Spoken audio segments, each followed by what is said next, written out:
नमस्कार मित्र, welcome to AVS vlogs. आज एक प्युअर भटकंतीचा व्हिडिओ बनवतोय। मागच्या व्हिडिओमध्ये तुम्ही बघितलं असेल, आम्ही तिराळी घाट एक्सप्लोर केला होता। यावेळी आम्ही ऍक्च्युली तिराळीचे जंगल एक्सप्लोर करणार आहोत। तिराळी म्हणजे बायोडायव्हर्सिटीचा खरं हॉटस्पॉट आहे। तिथे जाताना आपण जंगलात जातोय। सो जंगलात जाताना आपण जी योग्य ती काळजी घ्यावी, त्या सगळ्या गोष्टींची काळजी घेऊन आम्ही त्या जंगलात जातोय। इथलं टुरिझम हे इको टुरिझम सेन्सिबल आणि जबाबदार टुरिझम असावं। जिथे जाणार आहोत तिथे नेण्यासाठी आम्हाला लोकल्स आहेत। लोकल लोकांसोबत आम्ही जाणार आहोत। सगळ्या सुरक्षिततेची सगळी काळजी आणि तिथे जाऊन आपल्याकडून जंगलात काही चुकीचं कृत्य घडणार नाही ह्या गोष्टीची सुद्धा खबरदारी घेऊन आम्ही हे एक्सपिडिशन करतोय। तर व्हिडिओ शेवटपर्यंत बघा। त्यानिमित्ताने तिराळीचं जंगल जे खूप मोठं आहे, पण आम्ही एक छोटासा भाग तुम्हाला दाखवण्याचा प्रयत्न करतोय। तर मी आता निघालोय, आता पोहोचू देवगडला। देवगडवरून आम्ही 5-6 लोक, एकूण 7 लोक आहोत, देवगडवरून निघणार आहोत। तर चला भेटू। आम्ही एकच व्हिडिओ बनवणार आहे। तिराळीच्या एक्सपिडिशनचा संपूर्ण एकच व्हिडिओ असेल। दोडामार्गपर्यंतचा रस्ता तुम्हाला बघायचा असेल तर मी यापूर्वी व्हिडिओ बनवलाय। तिथे कसं पोहोचायचं वगैरे सगळ्या गोष्टी मी यापूर्वी सांगितलेल्या आहेत। त्या रेफरन्ससाठी तुम्ही तो व्हिडिओ बघा। आता मात्र मी डायरेक्ट तुम्हाला दोडामार्गला भेटणार आहे। चला।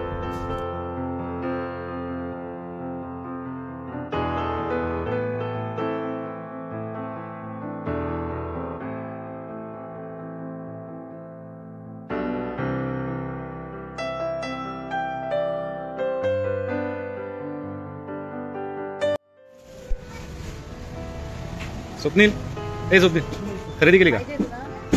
खरेदी झाली का? सगळी म्हणाली काय काय घेतलंय? चांगले हे म्हणा काय काय घेतलंय?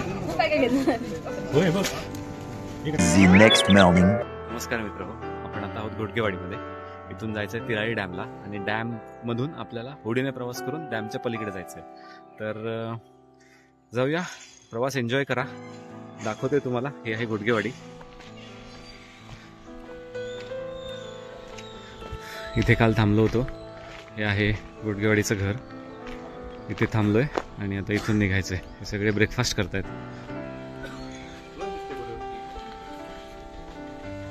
हा शिवा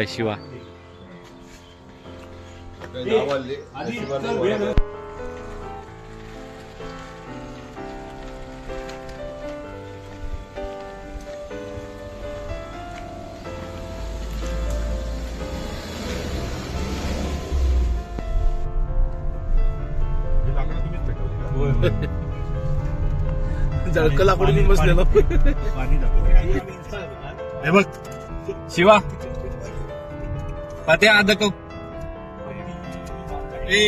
अखिलेश पद्या करण्या पोहोचलोय तिराळी डॅमला। आपण माझ्या मागे बघू शकता, हे आहे तिराळीचं डॅम। इथे दिसतंय बघा, मी थोडा वेगळ्या अँगलने दाखवतो। हे आहे तिराळी डॅम, इथे आपल्याला दिसतंय।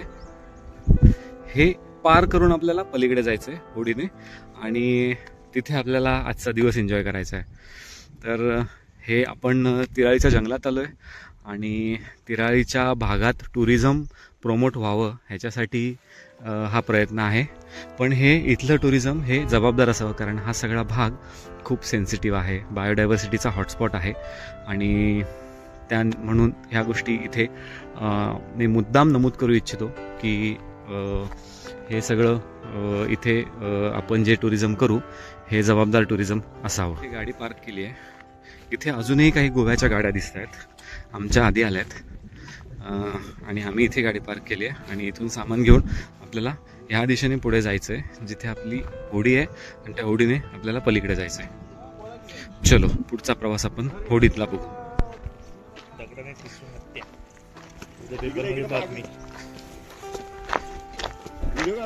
शिवा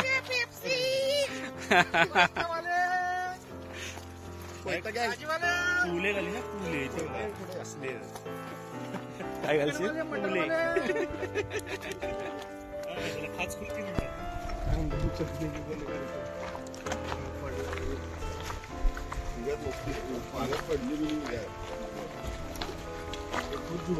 मनीष हात दाखव, हाय कर।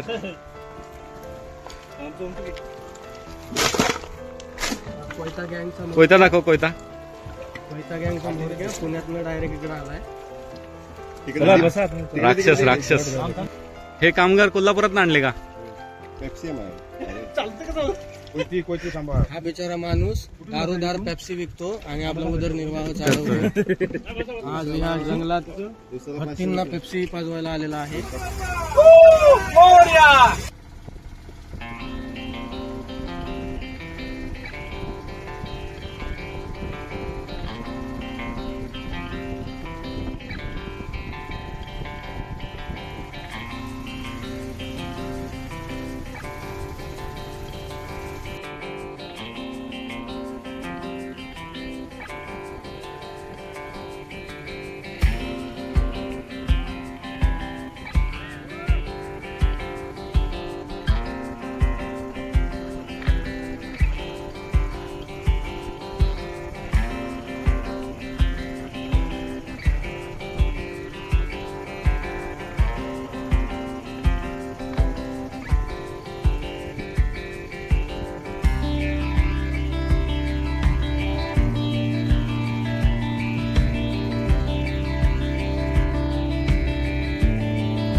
साधारण एक 20-25 मिनिटाच्या प्रवासानंतर आपण धरणाच्या पलीकडे पोहोचलोय.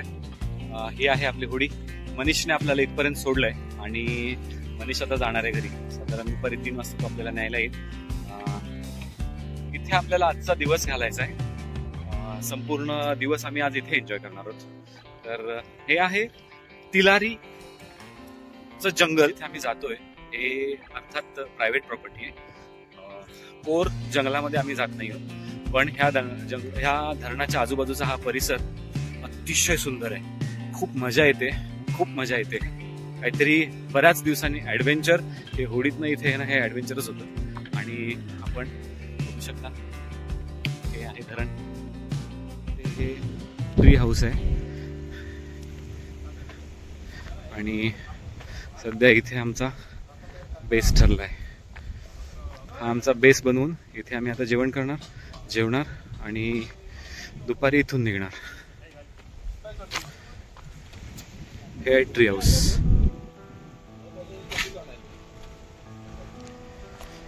ही बाईक इथे परमनंटली आणून ठेवलेली आहे होडीतून. या प्रॉपर्टीमध्ये त्यांना फिरण्यासाठी ही खूप मोठी फिरण्यासाठी ही बाईक इथे परमनंटली आणून ठेवलेली आहे.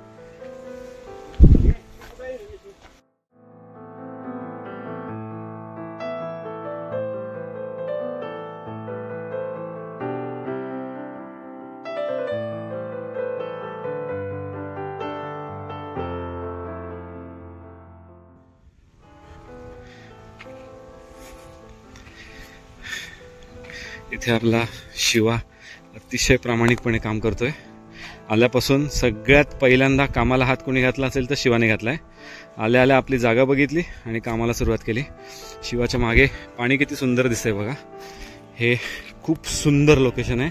ह्या लोकेशनला एकदा येणं नाही बनणार. शिवा परत यायचं इथे आपण. खूप सुंदर प्रॉपर्टी आहे. हे जंगल आहे, प्युअर जंगल आहे. ह्याच्यामध्ये कसलीही कमर्शियल लागवड नाही आहे. आणि आता आपण तिराळीच्या धरणाच्या पलीकडच्या बाजूला आहोत. म्हणजे जिथे तिराळी धरण आहे ते धरणाचं अख्खं पाणी ओलांडून आपण पलीकडे आलोय. इथे सुद्धा आपल्याला पाणी दिसतंय. इथे स्वप्नील कुठेतरी फिशिंगला गेलाय. त्याला फिश मिळण्याची त्याला भरपूर अपेक्षा आहेत. त्याला फिश मिळतील, पण आम्हाला 100% खात्री आहे त्याला फिश मिळणार नाही. हा इथे काहीतरी करतोय. हा इथे स्वप्नील आहे, फिशिंग करतोय. आणि ही एवढी सुंदर property. This is really really awesome. किती वेळा या. हे ट्री हाऊस आहे इथे. मी ट्री हाऊस तुम्हाला वरून दाखवतो कसं आहे. हे इथे मनीष आणि बाकीची लोक आहेत, त्याच्यासोबतचे जे त्याचे कामगार आहेत ते इथे राहतात. रात्री इथे असतात. त्यांनी इथे बाईक पण आणून ठेवली आहे परमनंटली होडीतनं पलीकडे, जेणेकरून त्यांना ह्या प्रॉपर्टीमध्ये फिरणं सोपं होईल. मनीष आपल्यासाठी चूल पेटवतोय. इथे चूल पेटवण्याचं काम सुरू झालंय. इथे बाकीचं काम सुरू झालंय. आणि आता आपण ट्री हाऊस बघूया.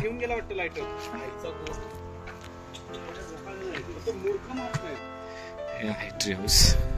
ट्री हाऊस मी तुम्हाला वळून दाखवतो कसं आहे. हे असं बांधलंय.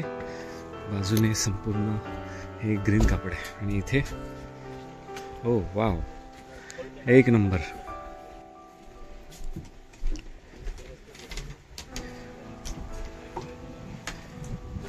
सुपर.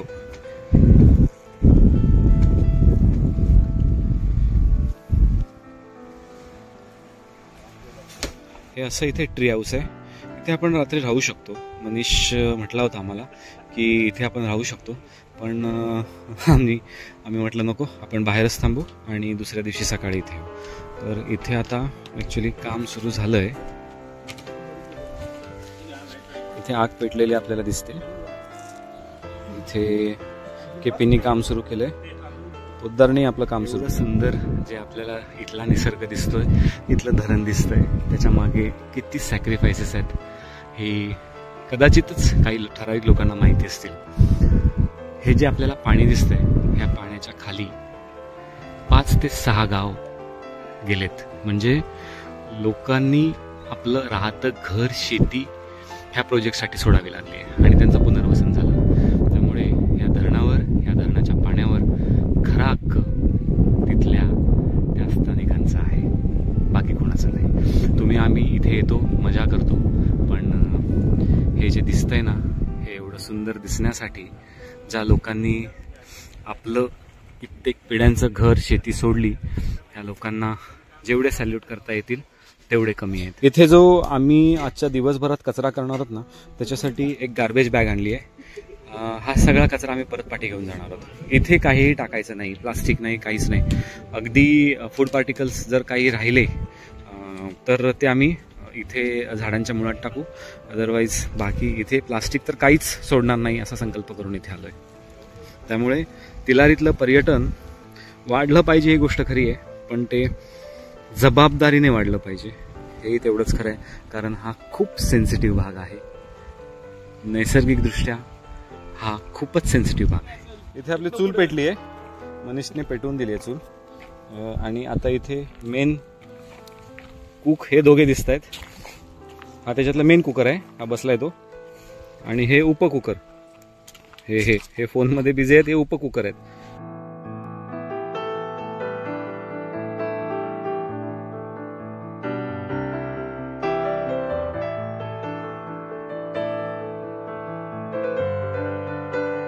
मला सोडून मनीष आता घरी गेलाय, जो आम्हाला दुपारी 3 वाजता न्यायला येईल, 3 ते 3:30. पण ते काय करायला गेलेला खाली? बर, हा इकडे एक खलाशी आहे जो फिशिंग करतोय. याला एक पण फिश मिळणार नाही संध्याकाळपर्यंत, याची आम्हाला खात्री आहे. आपलं मॅरिनेशन कंटिन्यू करतोय, हा भात करतोय. आणि आता ह्या कटरच्या बाजूला मोठा कटर आलाय, हा करवत घेऊन आलाय पत्या. करवतीसारखा कापतोय कांदा. हा सकाळी खलाशी होता हा माणूस, हा जो गॉगल घालून बसलाय हा सकाळी खलाशी होता, खलाशी. ह्या खलाशाला एकही फिश मिळाला नाही, मग त्याने आपला जॉब बदलला. हा आपल्या जॉबवर कंटिन्यू आहे. आणि मेन खलाशी अजून फिशिंग चालू आहे, ते आपल्याला रिपोर्ट दुपारी 3 वाजता कळेल, त्याला किती फिश मिळत आहेत ते. शिवाने आपलं काम परफेक्ट केलेलं आहे. हा हा हा शिवा एक number, solid solid. Few moments later. दुपारचे 1 वाजलेत, जेवण ऑलमोस्ट तयार झाले. आणि स्वप्नीलला आतापर्यंत फिश मिळाला नाहीये, आणि तो मिळणार पण नाही. आता ते केपी पण त्याच्या नादाला लागले. इथे फिश पकडणं एवढं सोपं नाहीये, आणि कधी आयुष्यात पकडले नाही. त्या स्वप्नीलला वाटतं त्याच्याकडे खलाशी पेशंट येतात म्हणून तो स्वतः फिश पकडू शकतो. तर आता ही आपण प्रॉपर्टी बघूया. मागे तिकडे दिसतंय आपलं कॅम्पिंग लोकेशन, तिथे जेवण वगैरे सगळं चालू आहे. आणि आता आपण चाललोय जंगलाच्या दिशेने. तिराळीचा हा परिसर ना मला आधीपासून खूप आवडतो. अतिशय घनदाट जंगल, आणि ह्या जंगलात वाघ सुद्धा आहेत. वाघ आहेत, हत्ती तर आहेतच, शिवाय इतर जंगली प्राणी सुद्धा आढळतात. तसं इथे पक्षी विविधता सुद्धा भरपूर आहे. इथे आता आम्ही सकाळपासून बघतोय ना, इथे खूप सारे रिव्हर टर्न आहेत. आता हे आहे धरणाचं बॅकवॉटर डॅम आहे ह्या बाजूला. आम्ही जवळजवळ अर्धा ते पाऊण तास होडीने प्रवास करून इथे लँड झालोय. आणि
इथे लाजाळू दिसते बघा, ही आहे लाजाळू.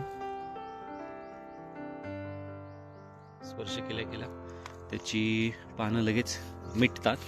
ह्या फुलाचं नाव मला माहीत नाही आहे, जर कुणाला माहीत असेल ना तर कृपया कमेंट बॉक्समध्ये सांगा. खूप सुंदर फुल आहे. यातल्या ह्या फुलाच्या गुलाबी व्हरायटी मी बघितल्या होत्या, गुलाबी व्हरायटी मी बघितली होती. ही जांभळं फुल फर्स्ट टाइम बघतोय. कुणाला माहीत असेल तर कृपया सांगा. आणि हे फुल ह्या इथे मोठ्या प्रमाणात दिसतंय. हे सुद्धा फार कॉमन आहे. हे आपण सहज आपण अगदी कातळ साड्यांवर सुद्धा बघतो. हे बघ, याचं पण नाव मला माहीत नाही आहे. कुणाला माहीत असेल तर प्लीज सांगा. तिराळीची बायोडायव्हर्सिटी आपण बघतोय.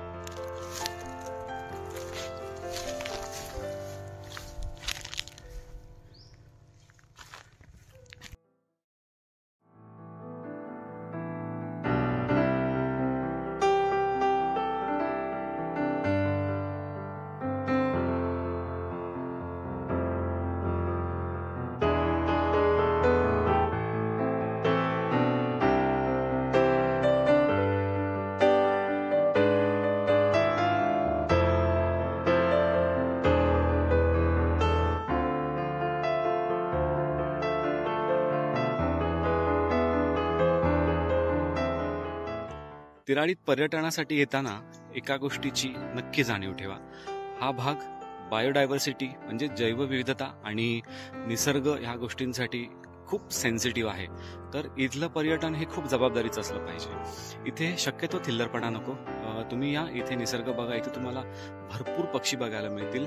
तुमचं नशीब चांगलं असेल तर तुम्हाला कदाचित वाघ, बिबटे हे सुद्धा निदर्शनास पडतील. सो हे ह्या प्राण्यांचं, ह्या पक्ष्यांचा हा खूप वर्षापासूनचा अधिवास आहे.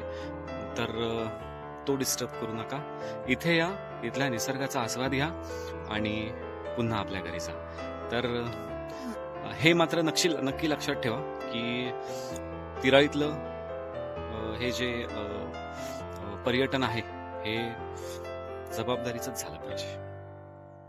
2,000 years later. तर मित्र हो, संध्याकाळचे 4:15 वाजलेत. हा होता आमच्या तिराळीचा एक खूप छोटासा डे आउट. सकाळी आम्ही इथे आलो, इथे जेवण केलं, इथल्या जंगलातल्या इथल्या निसर्गाचा आस्वाद घेतला आणि आता संध्याकाळ झाली आहे. सो आम्ही परत निघतोय. होडी येते, आवाज येतोय, मनीष येतोय. तुम्हाला जर इथे यायचं असेल, इथल्या ह्या निसर्गाचा आस्वाद घेत इथले मित्र मंडळींसोबत जर तुम्हाला इथे डे स्पेंड करायचा असेल किंवा फॅमिलीसोबत डे स्पेंड करायचा असेल तर स्क्रीनवर दिसणाऱ्या नंबरशी कॉन्टॅक्ट करा.